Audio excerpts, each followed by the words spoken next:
ఇవాళ ఉన్న కుటుంబాల్లో పేదరికం కావచ్చు, లేకపోతే వాళ్ళ అవసరాల దృష్ట్యా, లేకపోతే వాళ్ళ కోరికల దృష్ట్యా దేవుడు మాకు ఇది చేస్తాడు, చేయకపోతే వేరే మత ప్రబోధకులు కావచ్చు, మత ప్రచారకర్తలు కావచ్చు రెడీగా ఉన్నారు. అంటే మా మతంలోకి రండి, మా దేవుడు ఇది చేస్తారు అనగానే కొంతమంది కొంచెం అన్ఎడ్యుకేటెడ్ కావచ్చు, లేదంటే జీవితంలో కోరికలు ఇష్టాలు కూడా తీసుకోవచ్చు. ఎడ్యుకేషన్ అన్ఎడ్యుకేషన్ అనేది ఇట్స్ నాట్ అంటే మత మార్పులు కూడా ఈ చిన్న అంశం మీద ఎక్కువ జరుగుతూ ఉన్నాయి.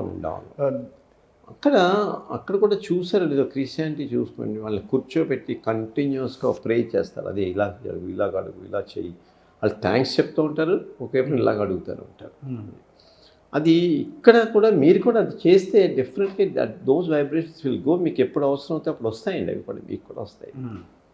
అన్ఫార్చునేట్గా ఇందాక ఎవరో చెప్తా అంటే విన్నాను, రైమ్స్ చదువుతాం ఇంగ్లీష్లో కదా, మనము వర్షం వచ్చినప్పుడు దాని మీద పాట పడతాం, వర్షం వచ్చింది, హాయిగా ఉంది, చాలా ఉంది అని మనకు కూడా మంచి రైమ్స్ ఉన్నాయి.